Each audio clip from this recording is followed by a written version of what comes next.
د لغمان پوهنتون عامه کتابتون ته به ډیر ژر د کتاب ټولونې کمپاین پیل شي. دغه څرګندونې د لغمان والي ښاغلي محمد نن لغمان پوهنتون ته د مشرانو جرګې د شکایتونو د اوریدو کمیسیون مشر لوري د کتابونو د مرستې په مناسبت جوړه شوې غونډه کې وکړې. په یاده غونډه کې د ښاغلي سربیره د مشرانو جرګې د شکایتونو اوریدو کمیسیون مشر داکتر زلمي زابلي د لغمان پوهنتون رئیس پوهنمل عبدالصبور غفورزي د لغمان پوهنتون استادانو او ګڼ شمېر محصلینو ګډون کړی و. د غونډې په پیل کې د لغمان پوهنتون رئیس پوهنمل عبدالصبور غفورزي میلمنو ته د ښه راغلاست او مننې ترڅنګ د لغمان پوهنتون په اړه معلومات ورکړل. غفورزي محصلین خپلو مسؤلیتونو ته متوجه او له دوی غوښتنه وکړه چې یوازینی حالت چې هیواد ورڅخه وتلی شي هغه زده کړه او علم دی او تاسې په دغې برخه کې له ځانه وړتیا کاره کړئ. د مشرانو جرګې د شکایتونو اوریدو کمیسیون مشر ډاکتر زلمي زابلي وویل داسې حالاتو کې مې زده کړې وکړي چې له ګڼو مشکلاتو سره مخ وم.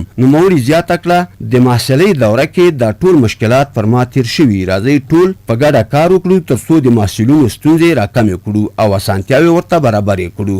د لغمان والي ښاغلي محمد نن له ډاکتر زابلي څخه د مننې ترڅنګ د کتاب پر ارزښت خبرې وکړې.